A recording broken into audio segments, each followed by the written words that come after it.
vamos a instilar anestésico en gotas sobre la córnea.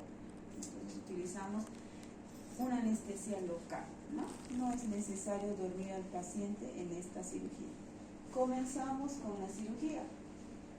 En el procedimiento necesitamos una tijera, que es la tijera de Westcott, así se llama la tijera, y la pinza 012. Con estos dos instrumentos comenzamos a realizar la exéresis del terigio. Entonces decimos que el terigio tiene la forma triangular, como de un halo, por eso se llama terigio. Y nosotros al momento de realizar la exéresis vamos a comenzar por el vértice de este triángulo. Como ven, la conjuntiva es una estructura que sangra bastante porque es una estructura muy vascularizada. Entonces es normal que la conjuntiva sangre, pero en muchas ocasiones puede sangrar más de lo demás. En este caso, especialmente en pacientes anticoagulados, es necesario pedir un coagulograma y suspender los anticoagulantes 2 días antes de la cirugía. Retiramos todos los restos del terigio con la pinza 012. Es importante realizar este procedimiento para evitar más adelante una recidiva a causa de estos restos. Este terigio que estamos observando es un terigio nasal, es un terigio interno, ¿no? Y este paciente, para que ustedes puedan comprender, todo lo que está en la parte inferior, acá, es la parte superior.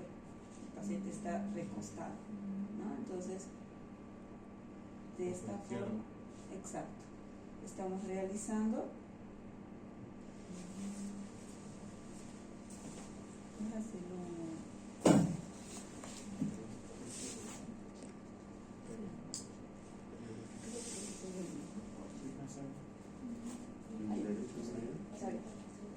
Entonces, como ven, es una estructura y el área donde nosotros estamos trabajando tiene bastante hemorragia. Sí. Es importante que en el procedimiento nosotros vayamos realizando una hemostasia, ya sea con hisopos o más adelante vamos a ver que utilizamos también un electrocauterio. ¿Alguna vez entraron ustedes a una cirugía laparoscópica? Sí. En una cirugía laparoscópica también usamos este instrumento que es la pinza bipolar, que es para cauterizar los vasos sangrantes, ¿no? Entonces utilizamos un electrocauterio para poder detener estas hemorragias. Es muy importante que este área esté libre de hemorragias.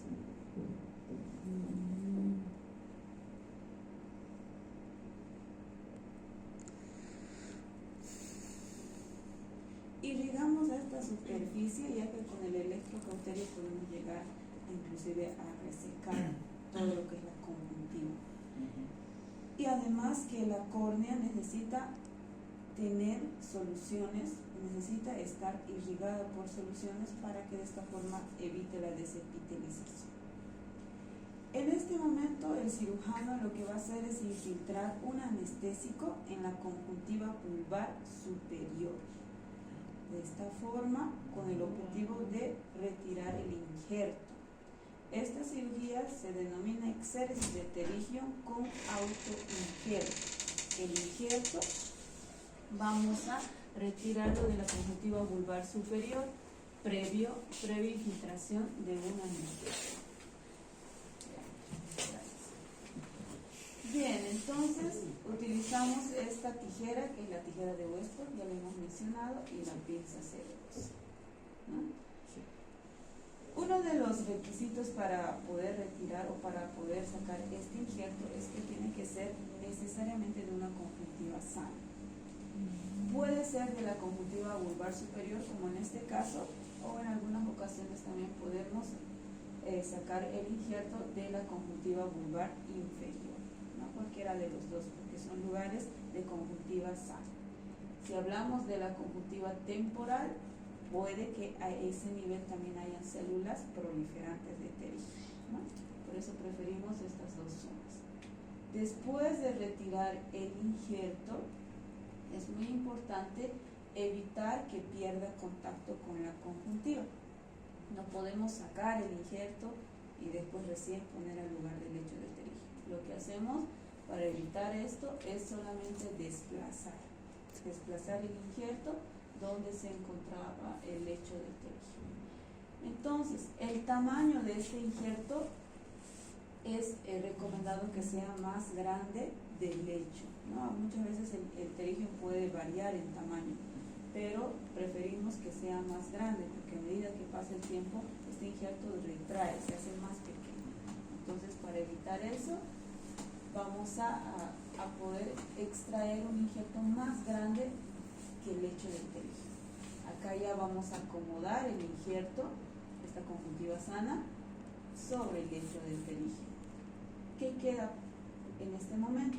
Fijar el injerto con el borde circular. Eso es lo que vamos a realizar. Podemos hacerlo de dos formas. Podemos hacerlo con puntos simples o podemos hacerlo también con un pegamento biológico que hoy por hoy también se está utilizando en algunos lugares. Pero en este caso lo vamos a hacer con puntos simples. El hilo que nosotros usamos es el hilo mononylon 10-0. Es un hilo sumamente delgado, inclusive está más delgado que las pestañas, que los cabellos, ¿no? A simple vista no se puede ver en algunas ocasiones. Por eso es que nosotros, todo lo que estamos haciendo acá es bajo microscopio. Es un microscopio similar al que tenemos acá, que nosotros observamos bajo microscopio todas estas estructuras, las mismas suturas, los mismos puntos lo vamos a hacer bajo microscopio, ¿no? Por el tamaño de nuestro instrumental y también por la misma estructura en la que estamos trabajando. Los puntos son simples, son los que ustedes saben hacer. ¿Saben hacer puntos? Sí. ¿En qué practicar? En cirugía. ¿En qué? Pata chancho. Bueno, es similar, ¿no? Pero obviamente la técnica es igual. En realidad, lo único que diferencia son los tejidos. Realizar puntos en piel es muy diferente a realizar en conjuntiva. La conjuntiva es más delicada. Por eso es que nosotros en este punto de la cirugía nosotros tardamos un poco más. Todo lo que vimos anteriormente vamos a tardar unos 15 minutos, pero ahora en los puntos, en realizar estos puntos tardamos prácticamente media hora, todo lo que resta de la cirugía, ¿no? Para que nosotros podamos hacer estos puntos bien asegurados para evitar que el paciente con cualquier esfuerzo físico pueda soltar esto, ¿no? Es muy importante realizar los puntos y varían en número, puede ser de 12 a 14 puntos o puede ser más, dependiendo de la necesidad que haya de fijar el injerto con el borde circundante. No hay un límite como tal, pero sí es importante contar cuántos puntos estamos poniendo en la cirugía para cuando retiremos los puntos sea la cantidad exacta.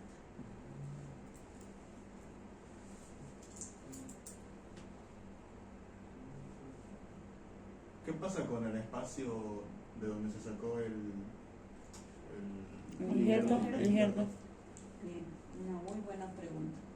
Este espacio solamente va a cerrar por regeneración, no vamos a hacer ningún punto. Esto, la misma conjuntiva se regenera y vuelve nuevamente a aparecer una conjuntiva sana en ese lugar. No es necesario poner ningún punto. Y ahora, acá, ¿por qué no podremos hacer lo mismo en este nivel? ¿Dónde? ¿Por qué no podremos dejarlo que se regenere la conjuntiva? Porque va a salir otro terigio. Es que acá nosotros tenemos células proliferantes de terigio, ¿no? Entonces, ¿qué hace el injerto? Actúa como una barrera para evitar que estas células vuelvan a crecer. Esta técnica hoy por hoy ha resultado con menor tasa de recidiva. Sí tiene un pequeño porcentaje, especialmente en los pacientes que continúan exponiéndose a los factores de riesgo. ¿Cuáles son los factores de riesgo para tener terigio? Mucha luz se queda en los ojos. Exposición al sol, al polvo, al humo. Aquellos transportistas, deportistas, los atletas que se exponen al sol tienen un factor de riesgo para poder tener un terigio, pero más es la predisposición genética, es decir, si en la familia hay un terigio, es muy probable que si ustedes se exponen a estos factores de riesgo tengan terigio, ¿no? Entonces, los pacientes operados de pterigium que se vuelven a exponer a estos factores de riesgo puede volver a crecer, especialmente si es una técnica donde no hayan usado injerto. Cuando no usan injerto es más probable que vuelva a crecer, ¿no? Doctora, una pregunta. ¿Y cuánto tiempo entonces duraría el injerto si probablemente puede volver a salir un pterigium? En realidad el porcentaje es mínimo, ¿no? O sea, la recidiva en esta técnica. Puede ser que el paciente se exponga, por ejemplo, el primer mes y el segundo mes el paciente tiene que estar no expuesto a ninguno de estos factores de riesgo.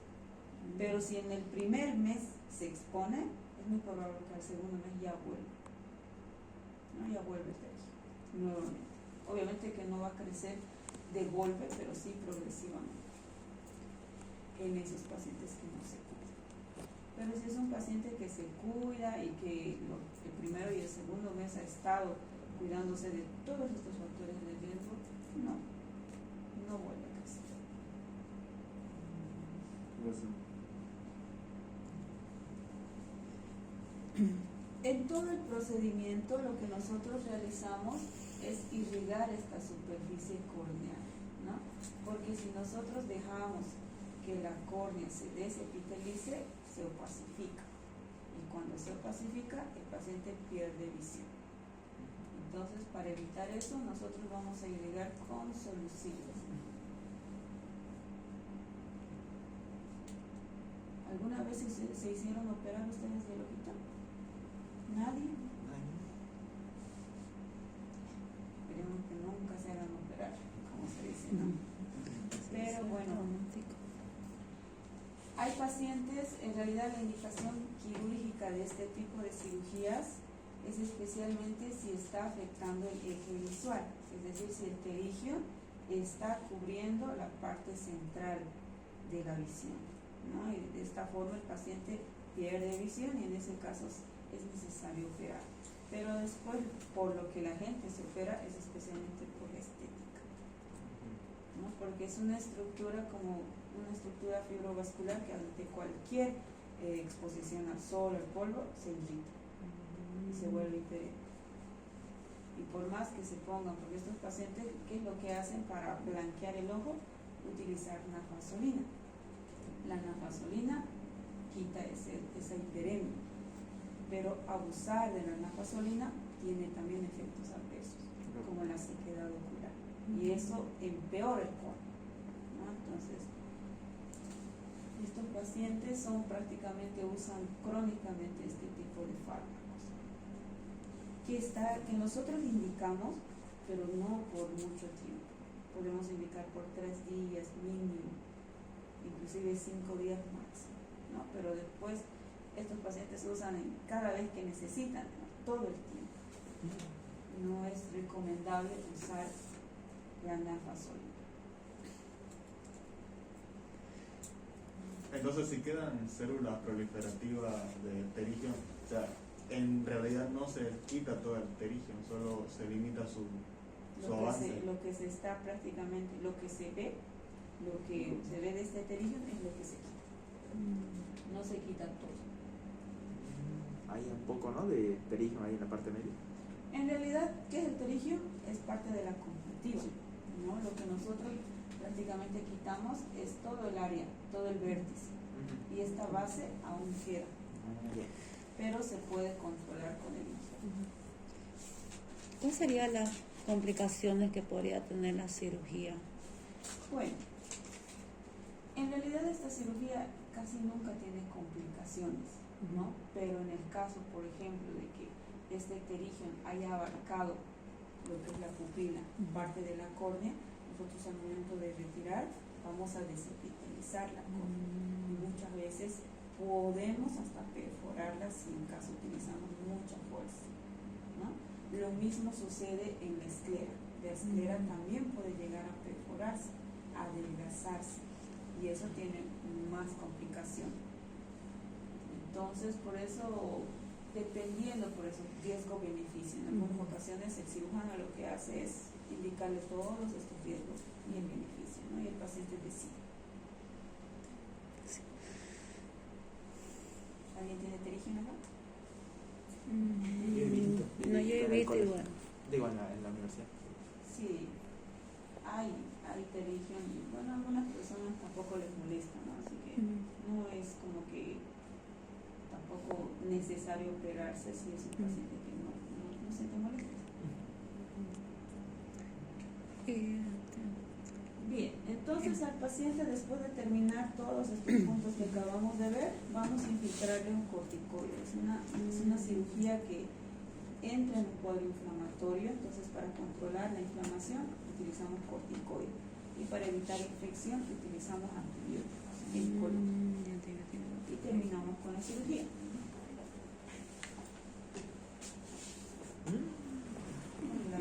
¿Qué era lo que le pusieron para abrir su ojo? Todavía no sé cómo era la palabra. Blefarospastia. Blefarospastia. Eso es un instrumento que nos permite abrir los párpados, ¿no? Hay de diferentes formas. La que vimos fue un gancho, ahora vamos a ver una en valva. Doctora, ¿qué dijo que causaba resequedad por el uso excesivo? Nafasolina. Nafasolina. La nafasolina. ¿Sería un colirio entonces, la nafasolina? Es un colirio vasoconstrictor. Bien, ahora vamos a ver una cirugía de catarata. ¿Qué es la catarata, chicos? Opacidad de cristalino. Bien, entonces, en esta cirugía la preparación es más exhaustiva en relación al terigio. Al paciente lo vamos a citar una hora antes de la cirugía porque necesitamos dilatarlo al paciente. Como pueden ver acá, vean, la pupila está dilatada. Para tener esta dilatación nosotros ponemos una gota que es el fotoretin, la que les pusimos para fondo de ojo, la misma. Pero en este caso vamos a poner 3 dosis, 3 gotas cada 15 minutos para tener una dilatación duradera y sostenida, ¿no? Es importante esta dilatación porque nos permite ver todo lo que está acá en el fondo, es el cristalino, ¿no? Y para poder retirar el cristalino tenemos que tener una dilatación. También vamos a instilarle un antibiótico prequirúrgico en gotas para preparar el área que vamos a operar. Y como tercera indicación es poner una vía endovenosa, ¿no? La vía endovenosa para administrar medicamentos, soluciones. En este caso nosotros vamos a operar a pacientes que sean de la tercera edad, por lo tanto son pacientes que tienen patología de base, ¿no? Ante cualquier complicación necesitamos una vía. Comenzamos con la cirugía. El paciente está recostado en una camilla quirúrgica con campos estériles y a nivel de la cara tiene un campo estéril fenestral.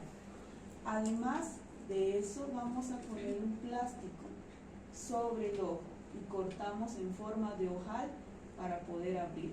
Este plástico lo que hace es almacenar todas las soluciones que vayamos a utilizar en la cirugía, se almacena en este plástico. De esta forma evitamos mojar la cara del paciente, ¿no? Es un plástico especial y es para este tipo de cirugías.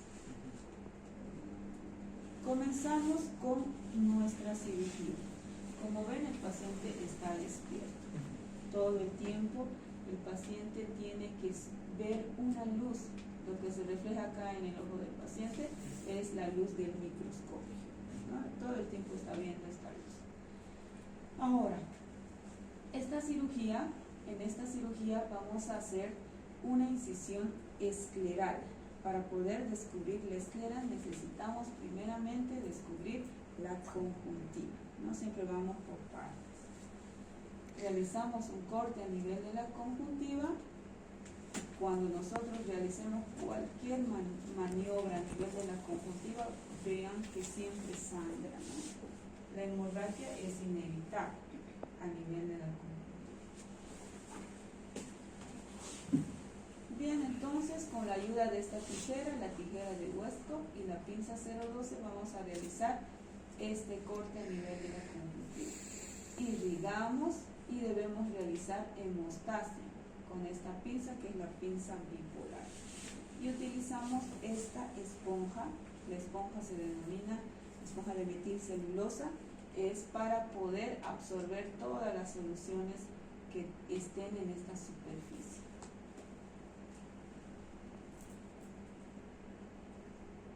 Vean que fácilmente puede controlarse las hemorragias con esta pinza bipolar. Ahora vamos a demarcar, ponemos 2 puntos, donde se va a realizar la incisión escleral. Con la ayuda de este cuchillete en punta de Gillette, realizamos un corte a nivel de la esclera. Esta incisión va a ser la incisión principal y tiene aproximadamente 4 milímetros de tamaño. La primera o el primer corte es superficial, todavía no estamos ingresando al interior del ojo. Con la ayuda del delaminador lo que hacemos es amplificar esta incisión, pero aún no ingresamos a la cámara anterior, solamente amplificamos. Más adelante utilizamos otro tipo de instrumento para poder realizar esta incisión, ¿no? Ahora, necesitamos realizar las incisiones accesorias. Las incisiones accesorias realizamos con este cuchillete en punta de diamante, que mide 1 milímetro. Ustedes se imaginarán cuánto es el tamaño de esa incisión. El instrumental que vaya a ingresar por estas incisiones accesorias tiene que ser menor a 1 milímetro o de 1 milímetro. No puede ser más.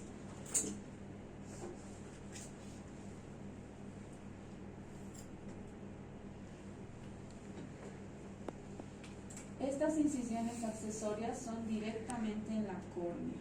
Como ven, estas incisiones son más fáciles de realizarlas que esta que era en esclera.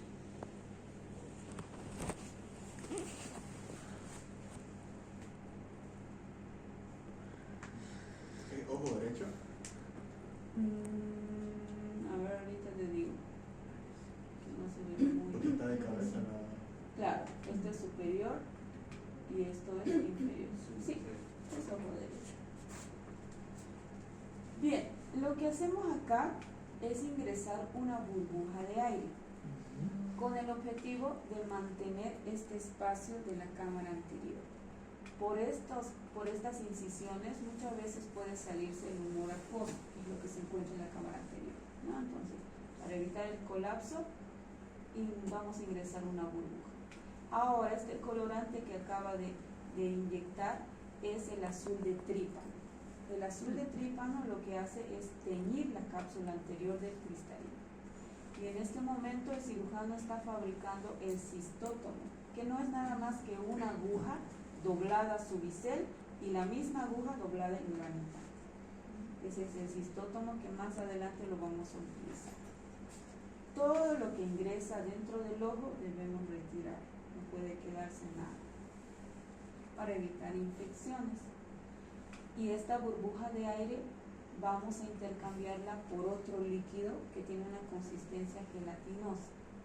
Entonces retiramos la burbuja de aire y vamos a depositar otro líquido, ¿no? El líquido se denomina viscolar por su consistencia viscosa gelatina.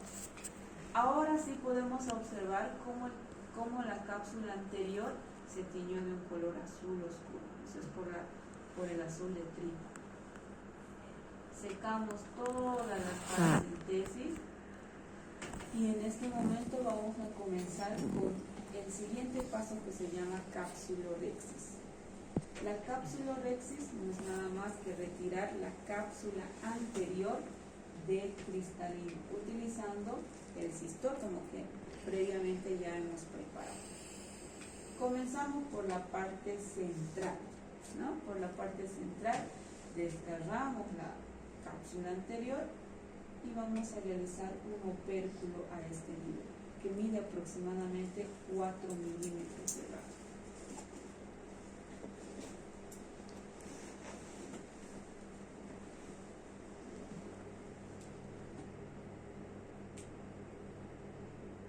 Para que ustedes puedan comprender, es como pelar una uva.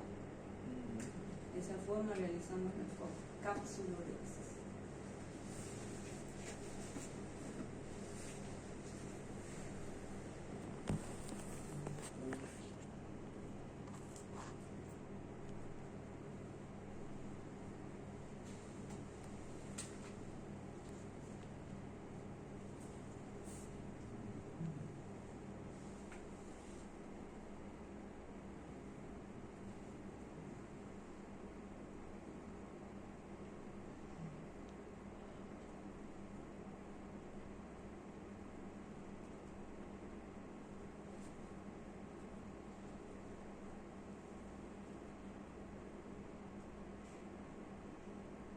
Ahora sí podemos observar, este es el núcleo del cristalino, ¿no?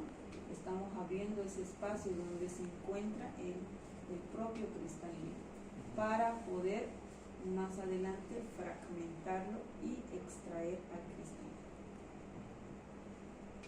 Ahora en este espacio, entre lo que es la cápsula anterior y el mismo núcleo, vamos a inyectar un líquido. El líquido es el viscoelástico.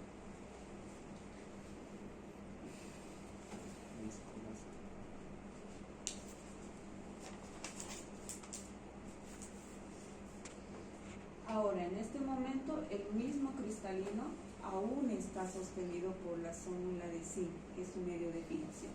Lo que tenemos que hacer es romper la zónula de zinc. Con esos movimientos rompemos la zónula de zinc para provocar una luxación de cristalinos, ¿no? Y de esta forma vamos a comenzar a fragmentar. Esta es la punta del faco fragmentador, que a base de ultrasonido y movimientos vibratorios lo que va a hacer es fragmentar al cristalino. Empezamos realizando un túnel, es decir, a nivel central debemos adelgazar la parte central del cristalino para dividirlo en dos. La punta del faco fragmentador tiene un bisel en el extremo con el que está realizando este proceso, y además tiene unos orificios laterales por donde emulsifica, va a expulsar líquido, ¿no? Aspira y emulsifica. Por eso la técnica se denomina facoemulsificación, más implante de lente intraocular, que lo vamos a hacer más adelante. Con la ayuda de este instrumento, que es como un gancho, que se llama Facochoc de Nagahara, dividimos el cristalino en dos.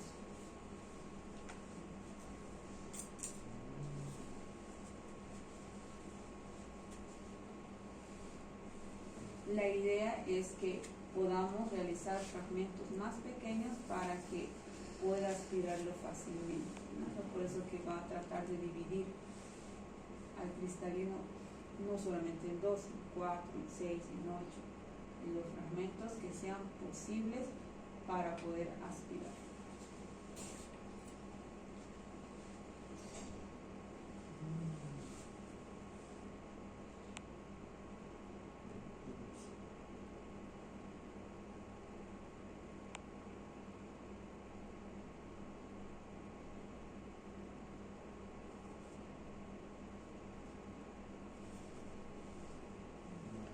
Mira cómo lo absorbe.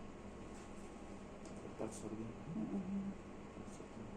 ¿Y este instrumento tiene algún botón para que aspire o aspira todo lo que toca? Esto viene conectado a una máquina. En la misma máquina lo programamos. La intensidad, la presión, todo.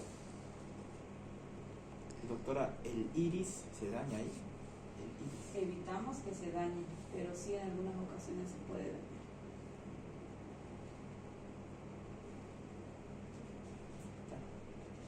Bien, en este momento ya no tenemos el núcleo del cristalino, pero sí podemos observar estos filamentos. Es parte de la corteza. Sí. Tenemos que retirar también la corteza del cristalino. Lo único que queda indemne dentro del ojo es la cápsula posterior. Entonces retiramos estos restos, pero ya no necesitamos el faco fragmentador.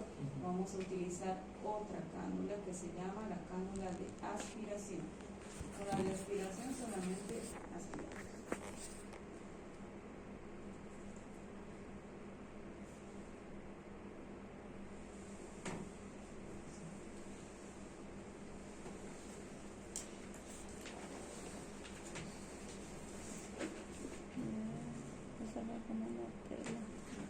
no se necesita que emulsifique. Porque este también emulsifica. Aspira y emulsifica.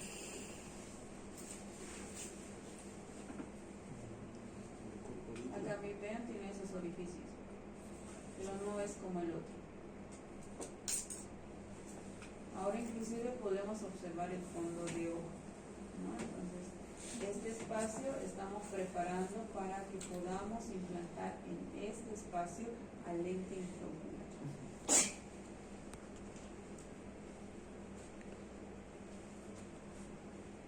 Acá se observa cómo es la consistencia, vean, de ese líquido, ¿no? Este es el viscoelástico. Bien, entonces ya tenemos listo el espacio donde vamos a implantar el lente intraocular. Vamos a ver un poquito más lo que es la incisión principal, porque el lente intraocular que vamos a implantar en esta cirugía es un lente duro. El lente duro vamos a introducirlo con una pinza. Los lentes blandos lo introducimos con un inyector, como con una jeringa, pero este no, este es un lente duro. Previamente nosotros ya tenemos la medida del lente, ya lo hemos medido con el IOL Master, ¿vale? Observen cómo el lente intraocular tiene unos ganchos. Esos ganchos se denominan ápticas. Las ápticas son los medios de fijación del lente intraocular. Y vamos a depositarlo en ese espacio entre la cápsula posterior y el iris, ¿no? En ese espacio es donde vamos a ubicar sus ápticas, utilizando el gancho de Sinskey.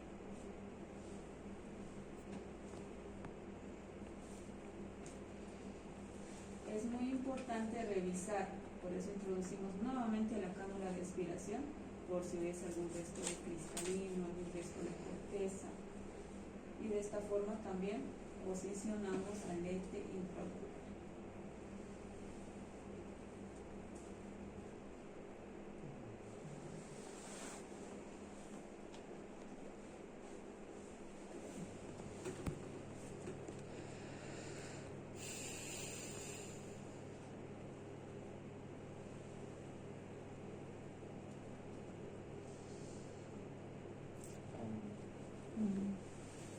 Bien. Casi llegando a la conclusión de la cirugía, nos queda cerrar todas las paracentesis accesorias y la principal, sobre todo, porque esta es la más grave. Preferimos en las incisiones accesorias solamente inyectar un líquido, es una solución, para que estas accesorias que son pequeñas de 1 milímetro cierren por plegabilidad. Pero en la incisión principal necesariamente hay que ser punto. No varios.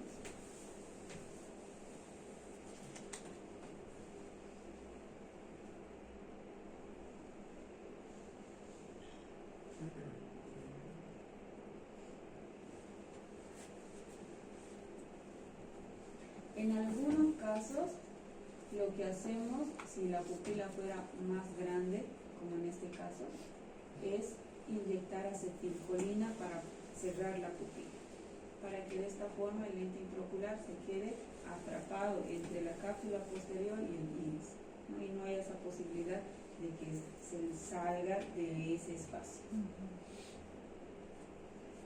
En este proceso es muy importante, nosotros controlamos la tonometría, es decir, el tono del globo ocular utilizando dígito presión para ver si está hipotenso, si está hipertenso, ¿no? Y ya en consultorio vamos a tomar la tonometría de aplanación para ver exactamente cuánto está la presión intraocular.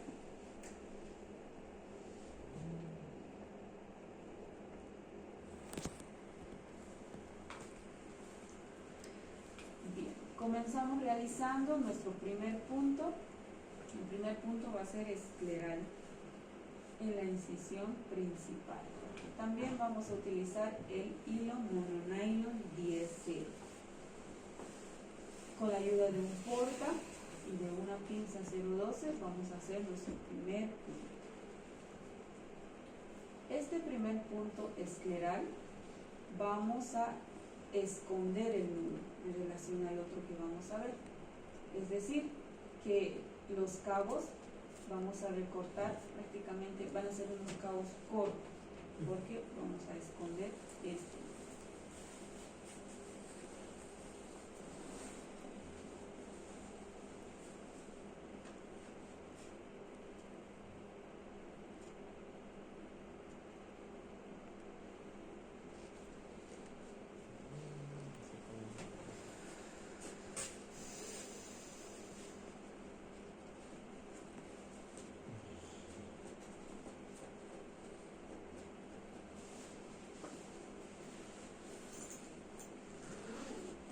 ¿Por qué escondemos el nudo?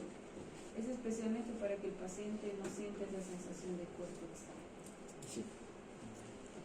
Ahora, lo siguiente es realizar puntos conjuntivales. Porque hemos hecho también un corte, una incisión a este nivel, ¿no?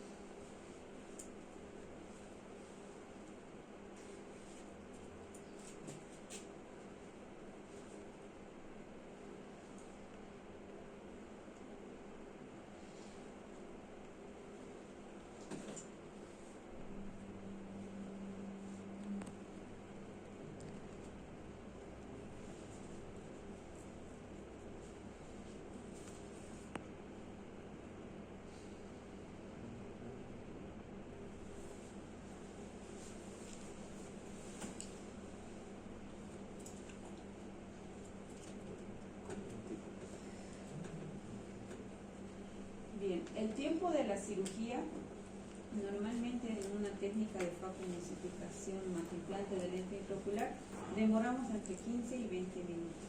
Ese es el tiempo promedio. Puede ser más, como también puede ser menos, ¿no? Dependiendo de la experiencia del cirujano y también dependiendo si en el intraoperatorio no hay ninguna complicación.